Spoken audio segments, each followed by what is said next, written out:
If you're a BJJ competitor, enthusiast, hobbyist, athlete, whatever you want to call yourself, and you're fed up of struggling to make weight all the time, we're going to be covering the top 5 common mistakes I see across the whole board to make your life easier. So watch the rest of this video.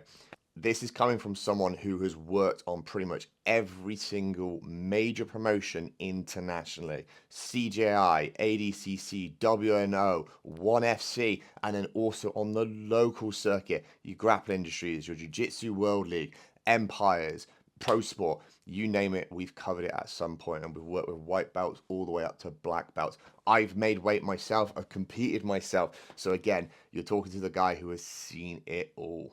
We have helped literally over 1,000 people make weight who have all been in the exact same predicament as you, and that is the case that there's no information out there on how to do this properly, and we've got repeated results again and again and again with plenty of medals to show for it.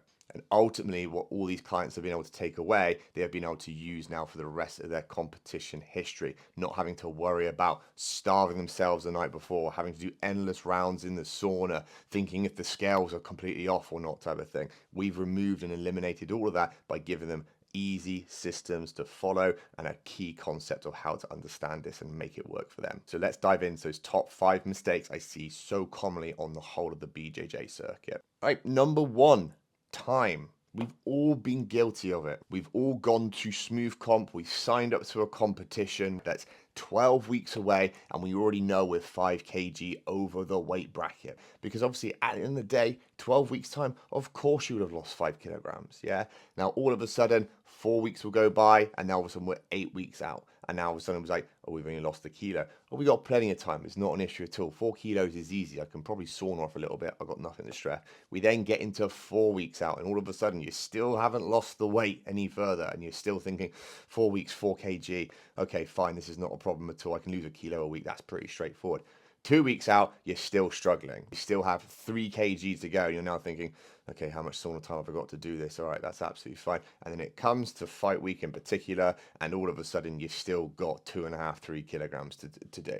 Now, unfortunately, there's no information out there in terms of obviously how to manipulate your weight unless you came to us in the first place, infamous plug. And you start to think, okay, well, what can I do? What's an easy option? Okay, and what the easy options are is that you simply just stop eating because you think, well, if I eat less food, that means I'm in a calorie deficit, and so that's absolutely fine. And then likewise, you think, well, whatever I've got left, then I'll just simply sweat off altogether.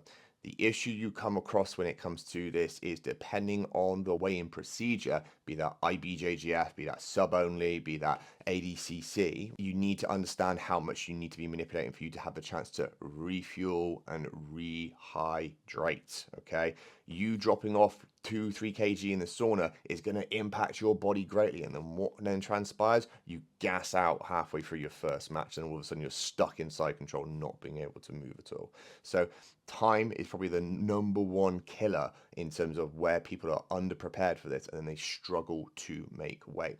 So ideally, what you need to do is think ahead of time, what can I do to be reducing my body mass down by 1% per week, to then allow you then to think about, okay, well, what can I do obviously on fight week to manipulate your weight? And there's lots of things out there. You've got water loading, fiber reduction, sodium manipulation, some meal timing adjustments, things like this, yeah? But likewise, in that final week, it's not about further fat loss, the good old caloric deficit. It's more about weight manipulation. And then from there, you can obviously look to utilize a little bit more less the sweating element of it, where, for example, if you do a comprehensive warm-up, you'll lose 500 grams to a pound anyway, and that will be quite easy to add in there on top of everything else.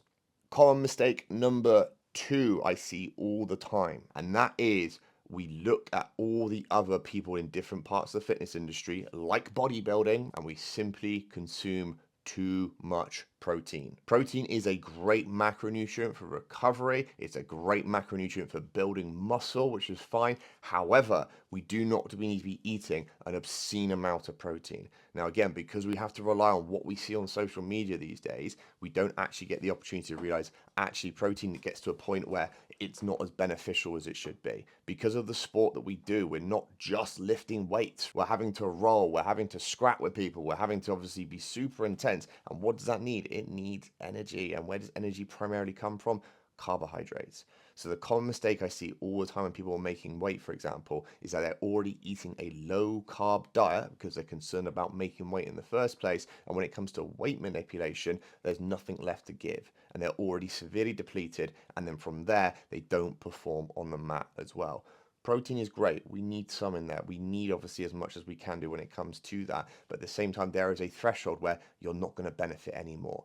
If you're a bodybuilder doing jiu-jitsu, you're kind of going to have to make a decision on which one you're going to go down. Are you going to be a bodybuilder? In that case, obviously, it might be more advisory to eat more protein. If you're going to be more focused on jiu-jitsu, however, you're going to need carbohydrates, obviously, to be able to fuel those sessions. Key mistake number 3 that I see all the time, not taking into consideration your training off the mat. Yes, we all fucking love jiu-jitsu. We're fucking obsessed with it all the time. Want to try and do more. We're looking at instructionals, seeing what other techniques we see some bullshit on Instagram, for example. We want to get back on the mats. Can I go to a comp class as well? Can I go to open mat? We all love jiu-jitsu. We get it, right? We've all been there. I've done it countless times myself. The issue that we find, though, is that if it comes to the point of just doing jiu-jitsu 3-5 times a week, when you look at a normal class structure, what are we all typically doing for the first bit of it after you might have skipped the warm-up, like myself being a purple belt? You're then sat on your backside.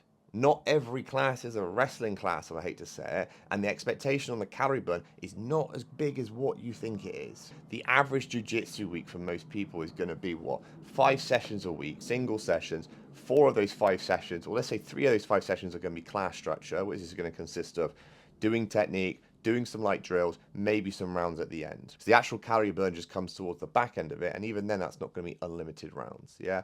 Another session might be a comp class type of training, which might be a bit more intense, but it's still going to involve some technique and drilling. And then you have an open mat, and if you're there ducking rounds or sitting out and stuff like that, it might not be super intense, all right? So my point being is your exercise off the mat is not me saying go and get on the treadmill or the Stairmaster or assault bike type of thing. That's additional cardio which should contribute to your gas tank. We want to be considering your overall activity day to day. You might see behind me right now, I've got a walking trackpad which I put underneath my desk because guess what? When I'm not training jiu-jitsu, I'm sat at my desk, yeah? And that is also a big contributing factor for further fat loss reduction. So back to our point on time, if we're 8 weeks out all of a sudden and we need to make weight, increasing your step count is going to be a beneficial fat burning opportunity for you, yeah? And that's something that can be easily implemented. So in summary, don't be a slug. Don't just go to jiu-jitsu and expect everything to be perfect and you're just going to burn calories just by doing that. Get up, go and move, take the stairs rather than the elevator, go and take a walk, go and walk the dog, go and walk to your jiu-jitsu club, go and park a little bit further away. The step count is really beneficial for fat loss and probably one of the most underutilized tools out there. On top of that as well, great for blood glucose regulation, great for aiding digestion, and a little bit of mental clarity. So again, really consider activity off the mat. It all makes a difference. Common mistake number 4 I see, copying what the UFC guys and girls do. Now, I have to caveat this. There's some elements of weigh-ins for BJJ which are a day before weigh-in. There's a few out there. Obviously, we now have UFC BJJ, which has exactly the same setup as UFC stars, which is absolutely fine. But also, when we look at competitions, there's only a handful of major competitions where you will get a full 24-hour weigh-in. Sub-only competitions is like the Wild Wild West in terms of the weighing procedure, so that chops and changes all the time. But on the other end of the spectrum, we have IBJJF events where you weigh in on those scales and you go and compete within the space of 5 minutes, depending on how the mat time is running. So we don't have much time to rehydrate and refuel. So if you take the same approach of what some of the UFC guys and girls are doing, where they have sometimes more than 24 hours to rehydrate and refuel, they're not going into the cage dehydrated, they're not going into the cage underfueled, they are back to normality. And that's where you'll see them move their body mass by sometimes 10 to even 15% on fight week to make the weight in the first place. You as a BJJ competitor, athlete, hobbyist are not going to have enough time to be able to do that and feel fantastic on there. Okay, so we need to take in consideration what is the weigh-in procedure. Do I need to be in my gi? Do I need to be in my no-gi kit? Can I weigh in my pants? Can I weigh in naked? What is the time frame until when I actually weigh in to when I compete? And the shorter the time frame, the less we need to be manipulating on fight week. So we need to be in striking distance of that. Some easy numbers to consider. For same day weigh-ins, you don't really want to be exceeding more than 4% in terms of body mass manipulation, i.e. if you weigh 100 kilograms or 220 pounds, you don't want to be any heavier than 104 kilos in terms of that. And then I can't think of the numbers in my head. 2 seconds, let's have a quick Google of what that would be in pounds. 229 pounds to make obviously the 220 bracket. Okay, so again, that is for IBJJF events. When we then obviously start looking at other events where you might have a bit more time, like a local Grapple Industries or Jiu-Jitsu World League or an Empire, where you might weigh in the morning and compete a couple of hours later, you have a little bit more leeway, but not too much. If you have evening before, like your AJPs, your ADCCs, for example, sub only competitions, you can start to look at 7 to 8% body mass manipulation. So you get a little bit more time, obviously, to rehydrate and refuel. And then if you then have sub onlys, for example, or UFC BJJ, WNO, 1FC, for example, where you have a full 24 hours, obviously, time to rehydrate and refuel, then fine, you can start to push the boundaries even more depending on the rules and regulations. So again, just copying what the UFC guys and girls do, it doesn't put into context what they have to, the time frames of what you're having to consider. Anyone can jump in the bathtub. That's easily done. Yes, you can lose weight in the bathtub, but it's then going to affect the performance at the end of it. And most of these UFC BJJ guys and girls, or UFC guys and girls who are competing, are not trying to compete underfueled and dehydrated in the cage. It's already a tough task to do, to have a physical fight with someone. Key mistake number 5 I see, and this is the biggest game changer for a lot of people, and that is not implementing a reverse cut phase once you have competed. Now, you're probably sat there thinking, what the hell is a reverse cut? I've never heard of this. And this is because no one talks about this. And this is the big difference, where you find that people who compete regularly, especially our clients who master this, all of a sudden start to eat more in general across the board. And what a reverse cut phase is rather than you, when you start a competition or sign up to a competition, you're 8 weeks out, you diet down for the final 7 weeks, you manipulate your weight, you have your competition, you then eat a load of food afterwards because you've got your gold medal, you've got the flying armbar, and then you balloon back up. That first 6 weeks of dieting to drop your body fat levels down to be in striking distance of making weight, it's not pleasant having to diet. We all like food. We all like to eat out. We all like to socialize with our friends. We like to do these things, all right, in terms of that. Now, if you're able to eliminate this 6 weeks, yeah, by not having to balloon up again, all of a sudden it means that you don't have to diet for another 6 more weeks. So the biggest mistake I see typically when it comes to this is that people balloon back up to exactly where they first started 8 weeks ago, or even heavier again. Whereas if you have some self-control, some little bit of discipline, and say, do you know what? Fine, go and enjoy a meal out after obviously you've done your competition. But when it comes back to the next days or the following few days, think about, okay, can I implement the same routine of what I was doing to lose weight, but increase the food volume back up all of a sudden? So rather than being set at 2,000 calories, for example, to diet down and lose body fat, could I be then eating more like 2,800 to maintain my weight? And then eating 2,800 calories worth of food, of good quality, wholesome food, is actually quite enjoyable. It's actually very pleasant. It allows you a lot more flexibilities. There's obviously some food psychology that comes into this as well, which a lot of people don't consider in this alpha sport that we do. So again, by then allowing you to go to a reverse cut phase and maintain the weight that you've got yourself down to, means that all of a sudden you're not having to diet for another 6 more weeks. It means less injuries, less skin infections, less having to refuse sort of social occasions, and a lot more enjoyable process, because now all of a sudden, if you're maintaining this new weight bracket that you're in, you can then maintain that throughout the rest of obviously the year, allowing you to consume more food, getting better training, getting better practice, and ultimately become a better jiu-jitsu, or have a better jiu-jitsu performance.